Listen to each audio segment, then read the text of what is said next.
Imagine boarding a flight expecting a smooth journey, only to witness a shocking act that grounds the plane. A decorated soldier, moments from reuniting with family, is slapped by a flight attendant for no reason. What unfolds next sparks outrage, reveals hidden truths, and changes lives forever. Don't miss this gripping story. Picture a routine flight from New York to Los Angeles, filled with passengers dreaming of vacations, work trips, or family reunions. But in row 17, a single moment, a sharp, stunning slap shatters the calm, pulling everyone into a whirlwind of anger, secrets, and a fight for justice that grounds the plane and captivates a nation. It all began on a crisp fall morning at John F. Kennedy International Airport. Travelers buzzed with excitement, some heading for long-awaited getaways, others for business. In seat 17C sat Private First Class Jamal Carter, a 25-year-old soldier heading to Los Angeles to see his family after a grueling 9-month deployment overseas. Dressed in his crisp Army uniform, Jamal carried quiet pride, his smile warm whenever someone acknowledged his service. Flight 274 operated by the usually reliable Skyline. Air was nearly full as the last passengers hurried aboard. Jamal kept his backpack close tucked under his seat, unwilling to stow personal treasures overhead. Inside were letters for his 12-year-old sister Aaliyah, whom he hadn't seen in over a year. His mom Denise had a seat saved at the family dinner table, and the thought of hugging them kept him grounded, despite his exhaustion. Meanwhile, flight attendant Vanessa Brooks, tall and composed with neatly tied hair, greeted passengers with a practiced smile. Her job demanded calm, but that morning, personal storms raged beneath her polished exterior. Her mother Lorraine faced a serious illness, and Vanessa was her primary caregiver. Overdue credit card bills piled up, and a throbbing pain behind her eyes threatened her professional demeanor. Still, she slipped on her mask of confidence, determined to get through the flight unscathed. As passengers settled, Vanessa reviewed safety protocols, her pleasant tone hiding the tension simmering within. The 5-hour cross-country flight seemed routine, but fate had other plans. As the plane taxied and took off, the crew began safety briefings. Jamal listened attentively, while others ignored the instructions lost in headphones. Or phones Vanessa noticed, Jamal's courtesy offering a quick nod of appreciation, a fleeting moment of calm before the storm. At cruising altitude, the seatbelt sign chimed off and passengers relaxed into their routines, watching movies, napping, or chatting. Jamal leaned back, hoping to read the journal he'd written for his family. The elderly couple beside him whispered about their travel plans, their voices soft and unintrusive. Vanessa and her colleagues started beverage service pushing a creaky metal cart down the aisle. She forced smiles, asking passengers for their drink orders. Her co-worker, an older flight attendant named Gloria, handled the other aisle. Though they usually worked well together, Vanessa's stress made her snap at Gloria for moving too slowly. Gloria, visibly annoyed, shot cautious glances her way. The tension was palpable, an undercurrent unnoticed by most passengers. When Vanessa reached Jamal's row, she nodded politely, but her eyes betrayed deep sadness. "Anything to drink?" she asked, her voice hoarse with fatigue. "Just a ginger ale, please," Jamal replied softly. Their eyes met briefly, and he sensed her unease. though he chose not to pry. She handed him the drink. He thanked her quietly, and she moved on, taking a deep breath to steady herself. A passenger behind Jamal rummaged in the cart, nearly spilling cans. Vanessa scolded him sharply. "Sir, let me handle it. You can't just—" Her tone was harsher than intended, earning a glare. The cabin's tension grew as the flight continued. An hour in light turbulence hit. Most passengers buckled up, bracing for a bumpy ride. Vanessa, halfway through her duties, paused near Jamal's row. A mother behind him soothed a crying baby, while another passenger demanded an extra blanket. Everything felt off, and Vanessa's face betrayed her mounting frustration. Jamal, observing quietly, felt empathy. She seemed overwhelmed, and he nearly spoke to comfort her, but held back, not wanting to add to her burden. He had no idea her burden would soon become his own cross to bear. A flight can be a microcosm of human interactions, personalities, anxieties, joys, and fears, packed into a narrow metal tube miles above the earth. For Vanessa, every seat held potential conflict that day, and she walked a tightrope of composure. 2 hours in, as turbulence eased, she returned to the aisle to fix a faulty overhead reading light above seat 17A. She asked the man there to stand while she fiddled with the switch. That's when she noticed Jamal's backpack slightly protruding into the aisle. Stressed and on edge, she snapped, "Is that your bag?" Jamal looked up from his journal. "Yes, ma'am. Sorry, I'll tuck it in better." He nudged it deeper under the seat with his foot. Vanessa's voice trembled with irritation. "Federal regulations require you to stow it properly. I shouldn't have to keep telling you to move it." Jamal was stunned. He'd secured his bag at the flight's start, and it barely jutted out. Nearby passengers watched the elderly couple looking uneasy. Jamal kept his tone calm and respectful. "I'm sorry, ma'am. I didn't realize it was an issue. I'll be more careful." Vanessa glared, something unreadable flashing in her eyes, an anger that didn't seem directed at him. Jamal sensed her frustration wasn't personal, but he was its unlucky target. Normally, a flight attendant might ask politely, but Vanessa's tone was sharp, almost accusatory. She lingered as if searching for more to criticize, then swallowed her tension and turned back to the light. The row held its breath, hearts racing. Jamal's pulse quickened, a mix of confusion and embarrassment. He glanced around, catching pitying looks from the couple and a man behind them. The brief, tense scene passed, but an uneasy air lingered in the cabin. Vanessa moved down the aisle, and Jamal tried to brush off the encounter, returning to his journal. He didn't know their next exchange would ignite a firestorm, turning a crowded plane into a battleground of public outrage. Time crawled. Vanessa's anxiety spiked with each call button's beep. A galley spill burned her colleague's hand, prompting a frustrated cry.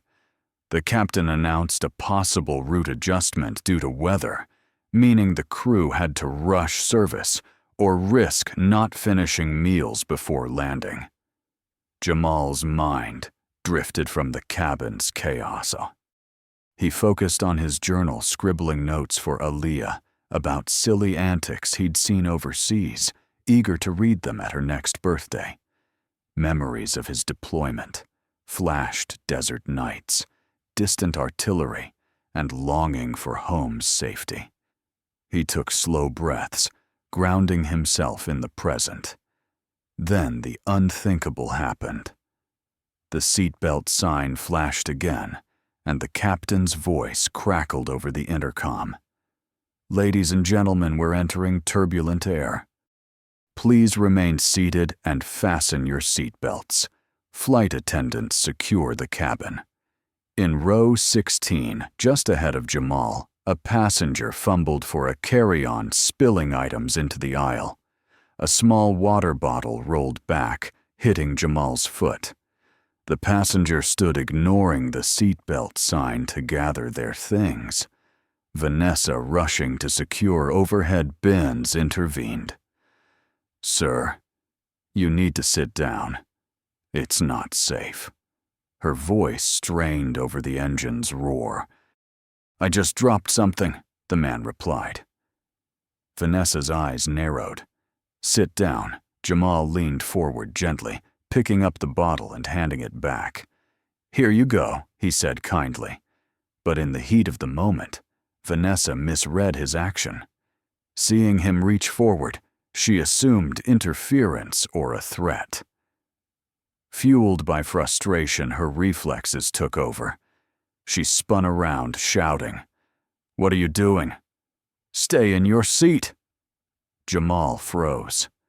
"Ma'am, I was just helping him." Her voice boomed through the cabin. Heads turned, hearts pounded. No one knew this was the prelude to a slap heard around the world. Time slowed. The plane shuddered with turbulence overhead, lights flickering ominously. Vanessa's eyes blazed with adrenaline and anger. Anger, not truly about Jamal, but unleashed on him. As he tried to explain, her arm swung. A collective gasp echoed as her open hand struck his face. The sharp crack cut through the engine's drone. Silence blanketed the nearby passengers. Jamal reeled, stunned, his cheek stinging. Confusion flooded his mind. It took a moment to grasp that the woman who slapped him was a flight attendant tasked with his safety, not his assault. His soldier's instincts urged calm, but his heart raced with a burning question. Why, passengers erupted in outrage. "What are you doing?" one shouted. "You can't do that," another demanded. The elderly couple gaped in horror, while a man across the aisle fumbled to record the aftermath on his phone. Vanessa gasped, staring at her trembling hand. Her expression shifted from rage to shock, then desperate fear. Her eyes darted, seeking justification for her outburst. Shame and panic consumed her. Jamal's hand raised in disbelief, barely moved. A Marine behind him, also heading home, stood ignoring the seatbelt sign. "That's assault," he yelled, brows furrowed in anger. Chaos erupted. Gloria, Vanessa's co-worker, rushed from a few rows away, eyes wide at the scene. A mother tried to calm her frightened, crying child. The seatbelt sign blinked above like a silent witness. Vanessa's lips parted, searching for an excuse or apology, but no words came. Trapped by her own fury, she made a choice that would haunt her.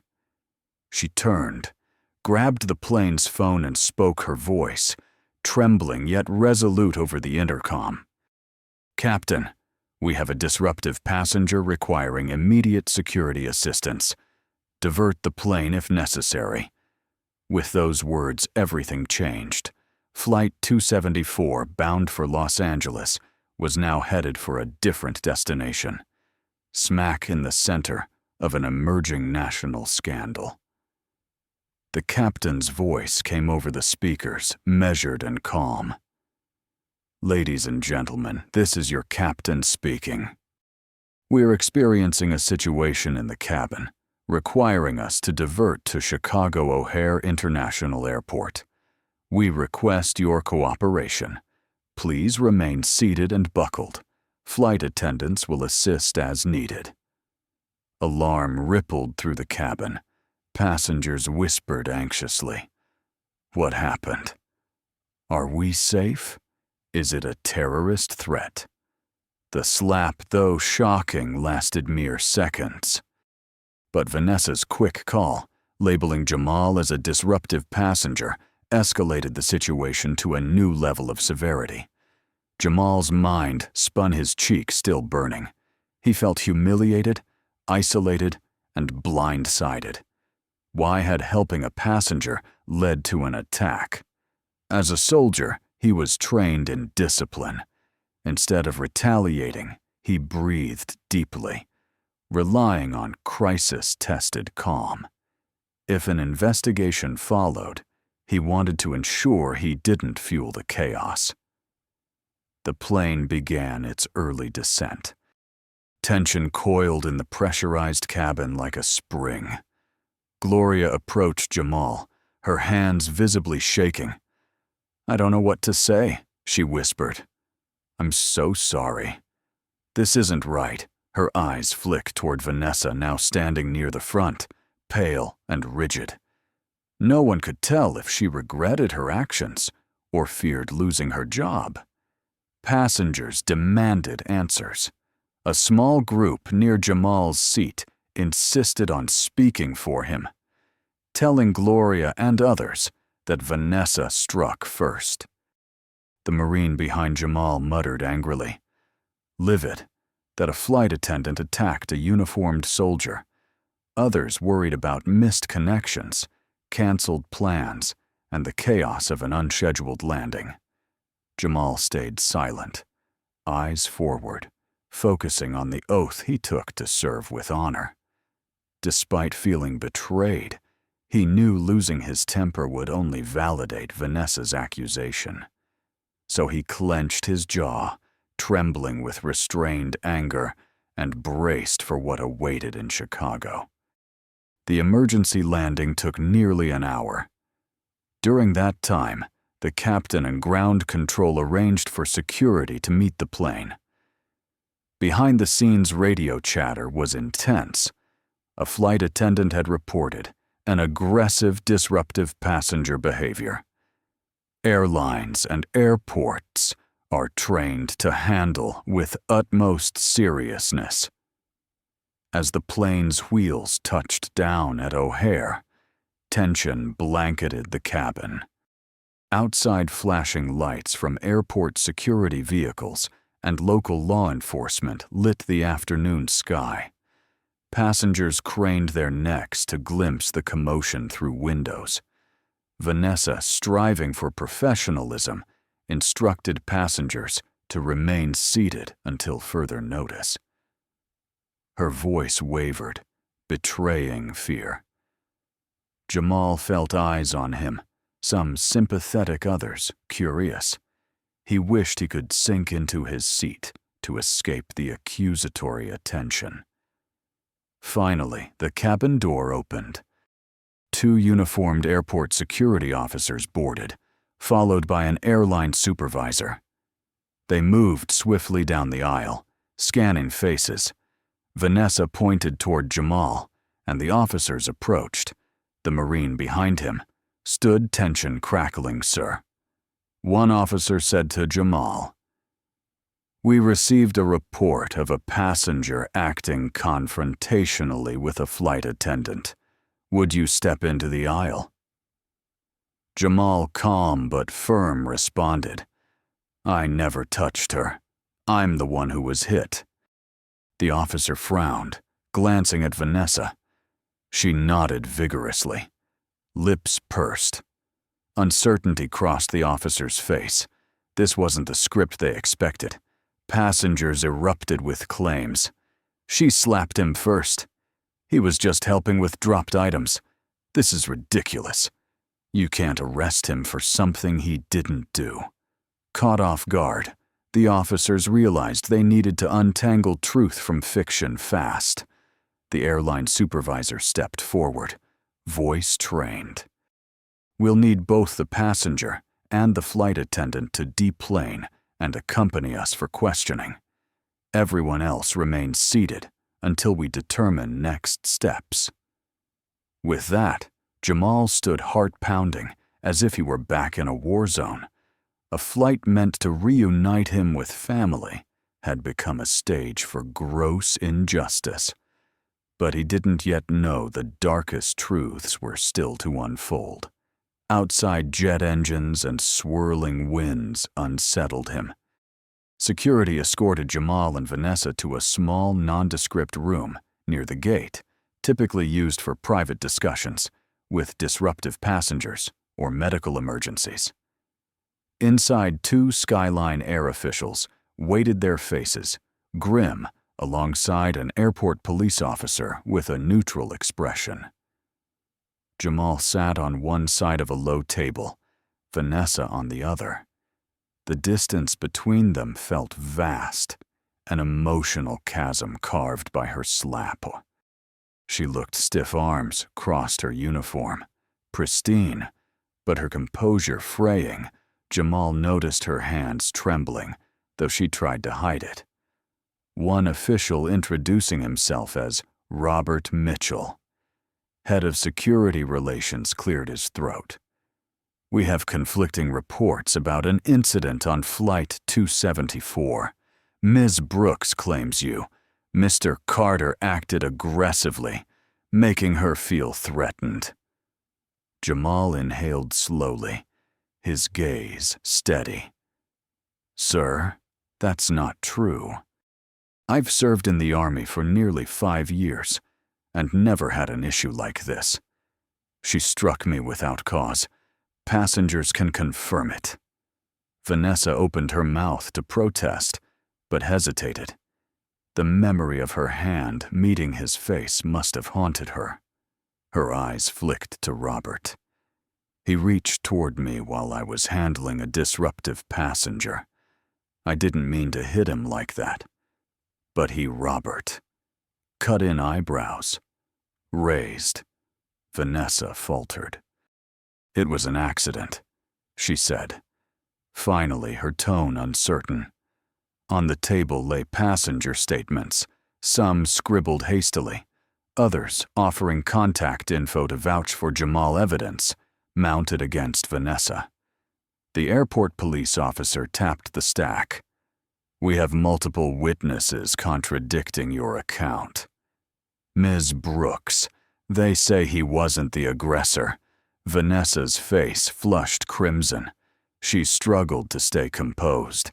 "I thought he was interfering with my duties. I was under a lot of stress." Jamal spoke calmly. "I never touched her. I just picked up a passenger's water bottle and handed it back. That's it." Silence fell, and with it a sense that truth was shifting irreversibly. Yet no one anticipated the deeper secrets about to unravel, pulling both Vanessa and Jamal into a complex web of revelation. Back on the plane, the Marine who defended Jamal, Corporal Marcus Evans, felt his protective instincts flare. As security escorted Jamal and Vanessa off, Marcus couldn't stomach a fellow soldier being wrongfully accused. While other passengers waited under the remaining crew's supervision, he stood ignoring Gloria's plea for calm. "I need to speak to whoever's in charge," he declared. The airline supervisor, face pinched, motioned for Marcus to follow him off the plane. They walked down the jet bridge to a makeshift station handling passenger rebooking. The area buzzed with frustrated travelers, complaining about the unexpected stop. Marcus's expression was grave. "I served with Private Carter before. He's not a troublemaker. He was polite. The whole flight, even when the flight attendant overreacted. She attacked him, not the other way around." The supervisor nodded, ushering Marcus to a quieter corner. "I understand your concern. We're collecting statements." Marcus pulled out his phone, revealing a brief video he'd recorded. Post-slap. The shaky footage clearly showed Jamal with hands raised passively, while Vanessa stood aggressively. Passengers shouted, "Don't hurt him!" and he didn't do anything.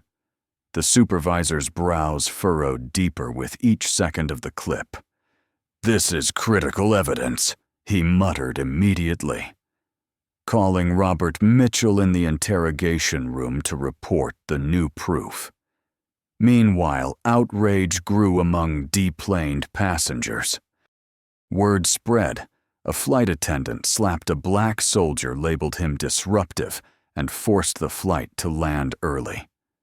Some grumbled about missed flights, but many voiced moral fury discussing social media posts or contacting reporters. In an era where stories go viral in minutes, the seeds of a public scandal were sown ready to explode. In the small interrogation room, tension spiked as Robert's phone rang. He stepped into the hall, leaving Jamal, Vanessa, and the police officer in stifling silence. Jamal rested his hands on the table, studying Vanessa. Beyond guilt, he saw pain and desperation in her eyes. The officer cleared his throat. "We'll wait for Mr. Mitchell to proceed," he said. Jotting notes, Vanessa's lips tightened. Minutes dragged. Finally, she exhaled, her voice barely above a whisper. "I'm so sorry," she said, meeting Jamal's gaze. "I don't expect you to forgive me. I just lost it." Jamal studied her. Part of him wanted to lash out, to demand why she'd betrayed her duty so gravely. But instead, he asked, why tears welled in her eyes. "I was under so much pressure. My mom's in the hospital and I can't pay the bills. I was told any complaint on my record would cost me my job." She paused. Swallowing, that passenger in front was causing trouble earlier. "And when you moved, I just thought you were another threat." Jamal's voice softened, though bitterness lingered. "That's no reason to attack me," she nodded, looking away. I know. Just then, Robert re-entered, a new resolve in his stance. "I've received confirmation of a video from another passenger. It clearly shows Mr. Carter wasn't the aggressor." "Ms. Brooks." Vanessa stared at the table, her face ashen. Robert continued. "We also have multiple written statements confirming your misconduct. We're looking at serious charges here, including potential criminal assault. I trust you understand." Vanessa closed her eyes, shoulders sagging under her mistake's weight. Jamal maintained his composure, but inside he grappled with turmoil. The soldier in him empathized with her personal struggles, but the man felt anger and betrayal. Would she have reacted differently if he weren't black, or was it just stress? Robert nodded to the officer. "We need to decide how to proceed with Ms. Brooks." Turning to Jamal, he said, "Mr. Carter, on behalf of Skyline Air, I apologize. This is entirely unacceptable." Relief washed over Jamal, but the drama was far from over. A media storm, public backlash, and a complex path to justice loomed. Within hours, social media buzzed with reports from outraged passengers on Flight 274. A short video of Vanessa slapping Jamal went viral on Twitter with slapped soldier. The story exploded. People couldn't fathom a flight attendant striking a soldier simply following instructions. Support for Jamal poured in nationwide and beyond. News outlets pounced on the sensational story. Chicago's local station sent reporters to O'Hare, interviewing passengers amid chaotic rebooking.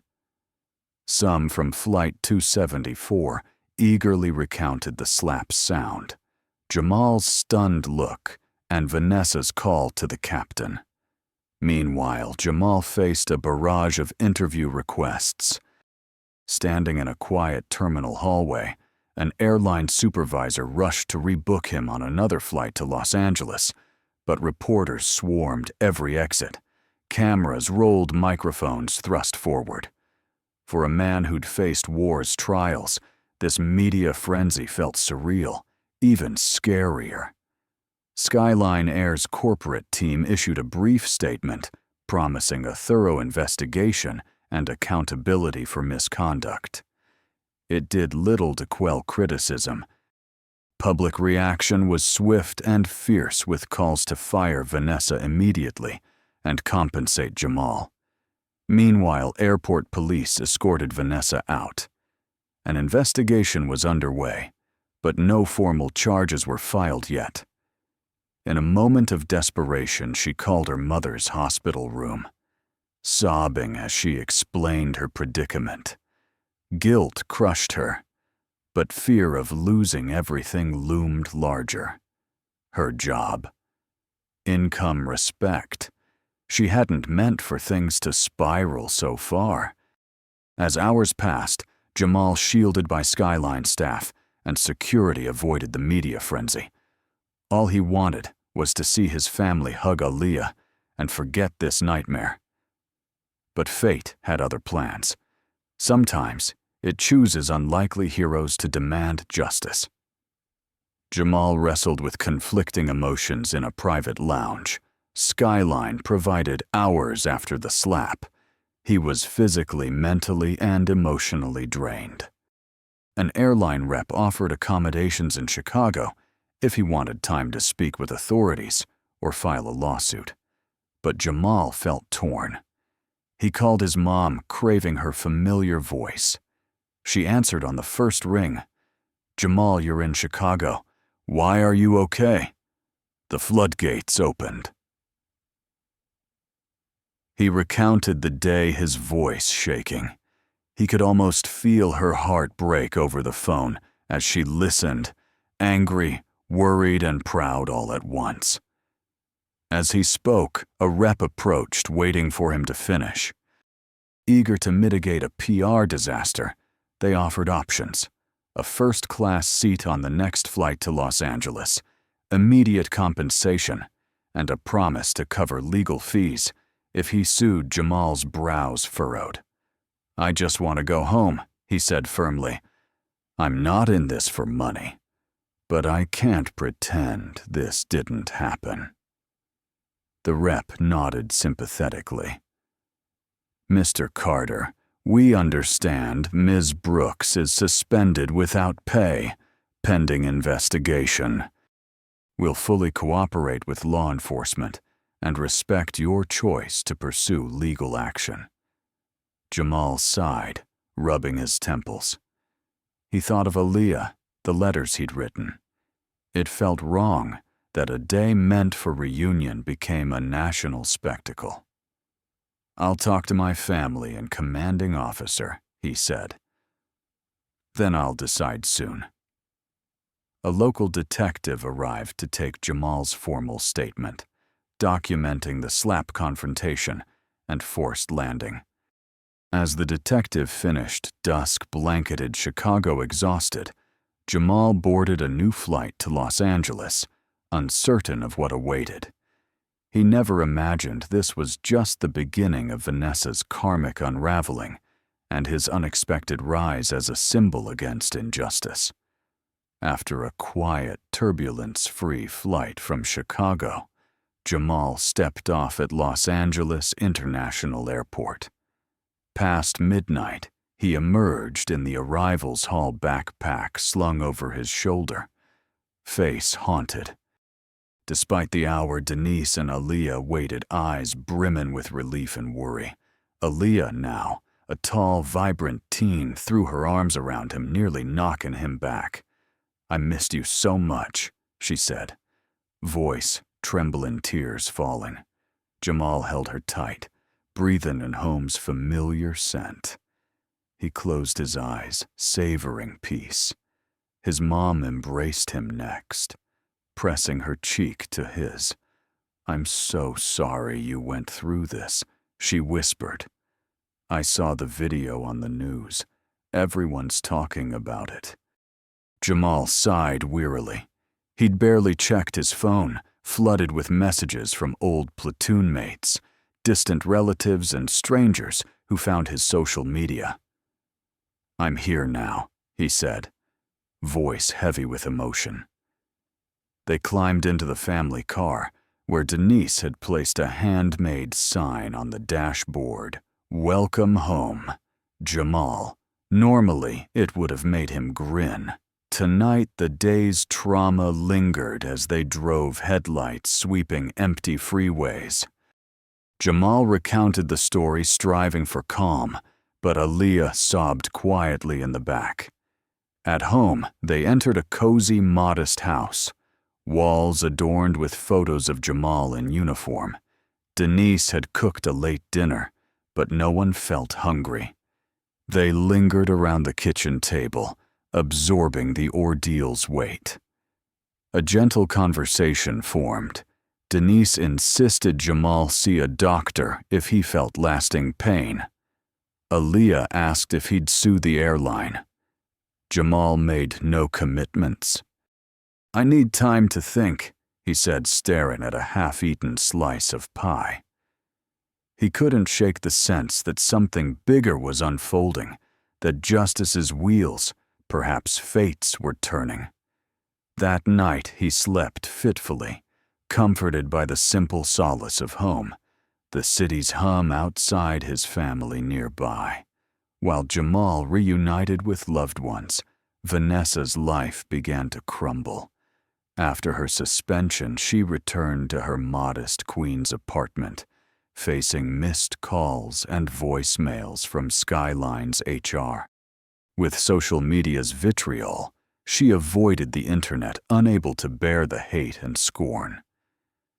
Days later, a termination letter from Skyline arrived citing gross misconduct and endangerment of passenger safety.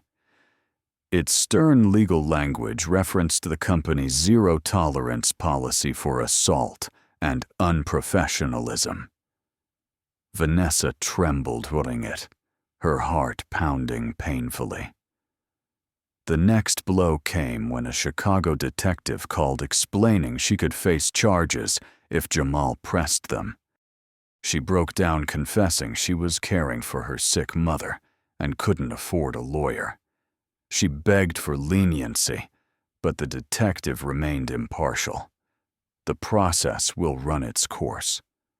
Her mother, Lorraine, remained hospitalized, battling end-stage kidney disease. Visiting Vanessa tried to stay brave, though guilt and despair tore at her. Lorraine, frail and hooked to IVs, offered comfort. "We all make mistakes," she whispered, "but you have to try to make it right." How could Vanessa now? She'd lost the job, funding her mother's care, and the story's national attention made finding new work, especially in aviation, seem impossible. Friends and family, once admiring her glamorous job, distanced themselves, fearing association with the scandal. Bills piled up. Debt collectors' calls grew relentless, each ring sparking panic. In her darkest moments, Vanessa longed to reach out to Jamal to beg forgiveness, to somehow right her wrongs. But she was certain he wanted nothing to do with her. To the public, she'd become a shameful symbol of bias and cruelty, everything society despised. So she sank deeper into isolation with nowhere to go but down. In Los Angeles, Jamal grappled with whether to press charges or seek legal help. The thought of lawyers and courtrooms unnerved him. He'd joined the army to serve, not to fight public battles or debates. Yet he couldn't ignore the flood of messages urging him to seek justice or hold Vanessa and Skyline accountable. One day, he met an old friend, Captain Lisa Morgan, a legal officer in his unit, over strong black coffee at a local diner. He laid out the facts, culminating in the humiliating slap and forced diversion. Captain Morgan listened intently, jotting notes. "You have grounds for a civil lawsuit against the airline," she explained. "Criminal charges are separate. The state would pursue those if they proceed, but your cooperation is key." She paused, studying him. "How do you feel about this?" Jamal sighed, staring at the cream swirling in his mug. "I don't want to ruin anyone's life," he admitted. "Yeah, I'm angry."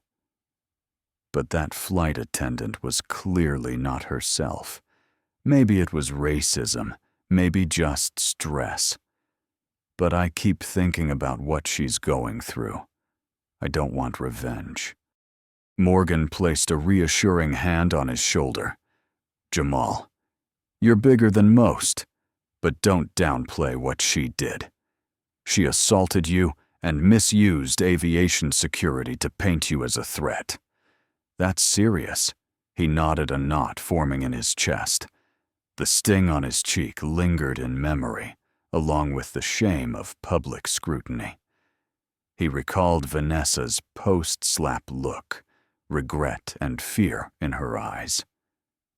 Was she truly the monster the media portrayed?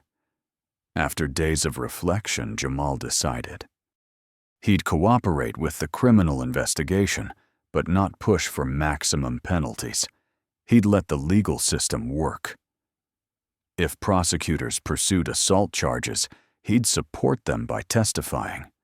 But he wouldn't file a civil suit unless she tried to blame him in court.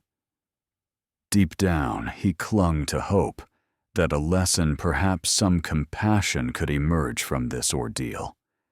Even if it meant releasing anger, it couldn't erase trauma. But maybe it could prevent new wounds. Weeks later, at a small Los Angeles nonprofit called Unity Works, Jamal visited after a friend's recommendation.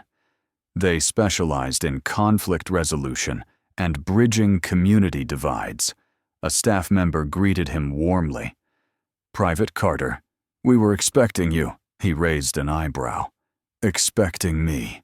He'd only told his friend he was coming. The staffer explained that Vanessa Brooks had contacted them seeking restorative justice. She wanted a path to atonement if Jamal agreed. At first, the concept jarred him.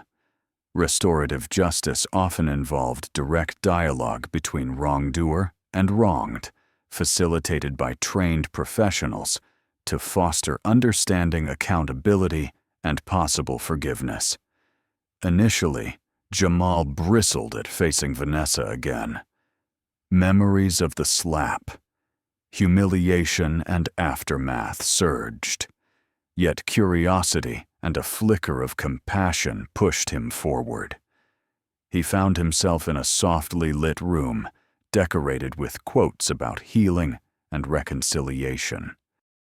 Vanessa stood by a window, arms tightly crossed. She wore a simple blouse and dark pants, a stark contrast to her pristine uniform.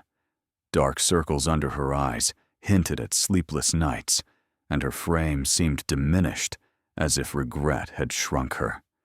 As Jamal entered, she looked up, tears spilling. A mediator introduced herself, guiding them to chairs facing each other across a small wooden table. The air thrummed with tension and uncertainty. "I'm not here to make excuses," Vanessa began, voice shaking. "I lost my job and may face criminal charges. I accept." That she paused, fighting tears. "I just want you to know, I never meant to hurt you or disrespect your service. I was terrified of losing everything: my job.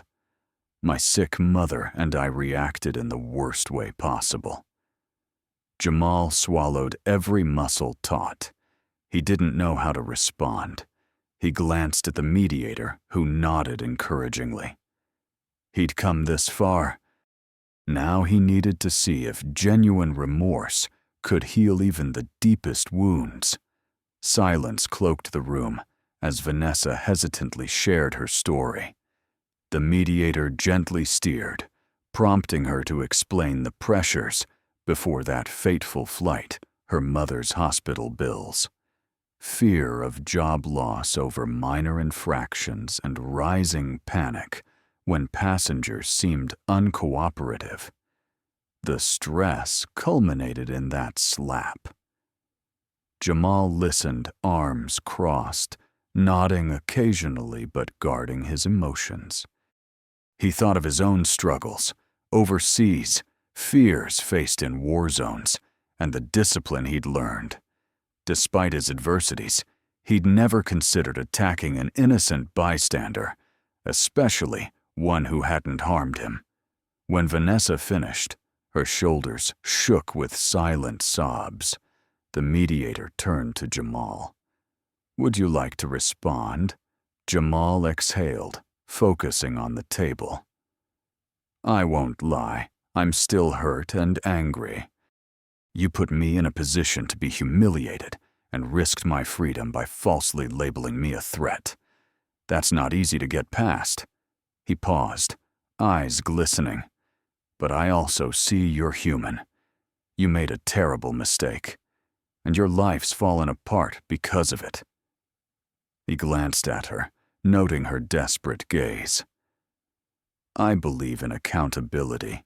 You have to face consequences. But I also believe in second chances, if someone truly wants to do right." Vanessa looked ready to collapse with relief. "I'll do anything," she said earnestly. "Volunteer public apology, donate to veterans' charities, whatever it takes." Jamal's jaw tightened. Words alone won't fix this, but if your remorse is real, if you're willing to show respect to everyone, regardless of background and honor. Our service members. Maybe this can be a turning point. Maybe. A tear rolled down her cheek. "Thank you," she whispered. Sunlight filtered through the window, illuminating their faces.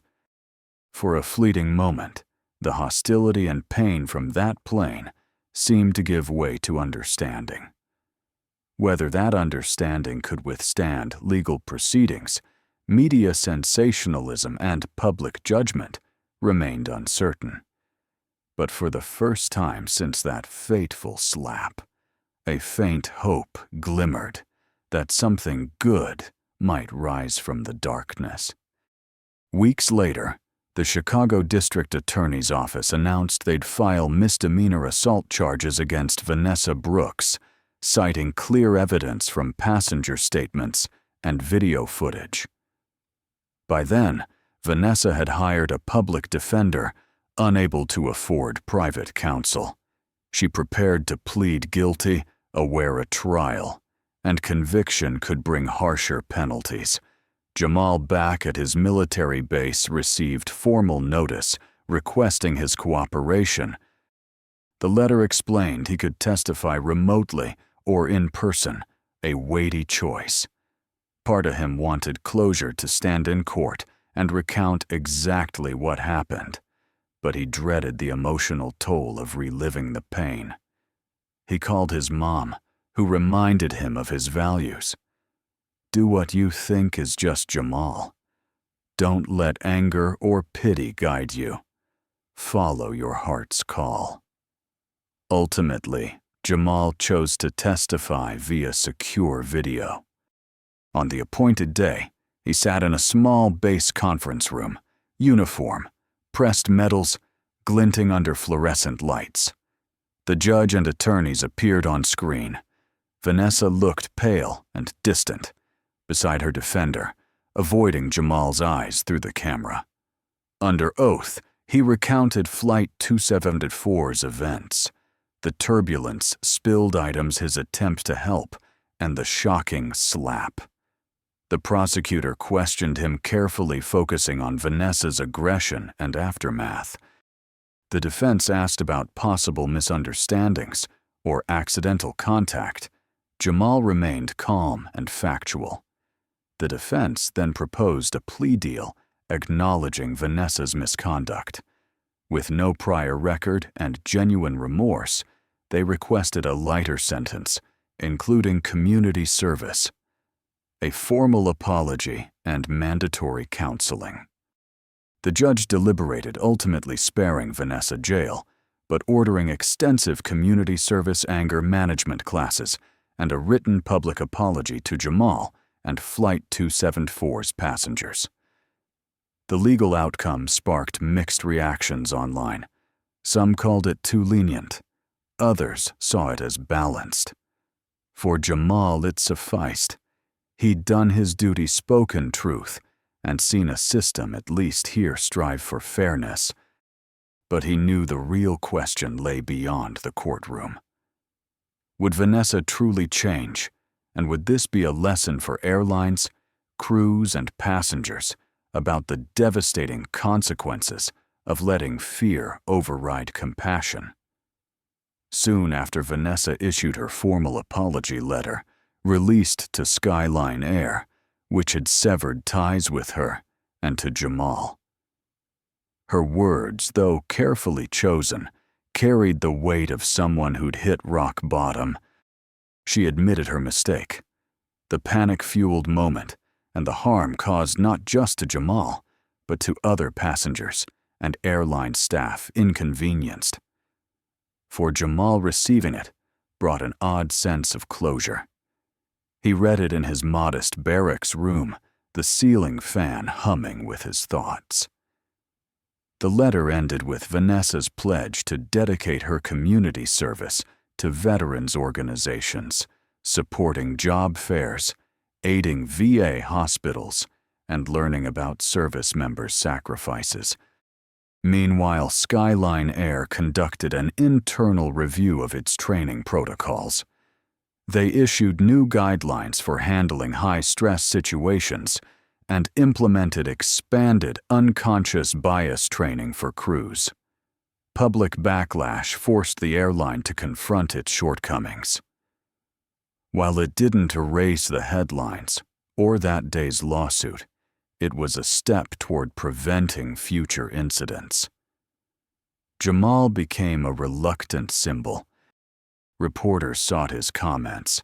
Veterans groups invited him to speak on resilience and forgiveness, and social media hailed him as a quiet hero. Though he appreciated the support, he disliked the spotlight.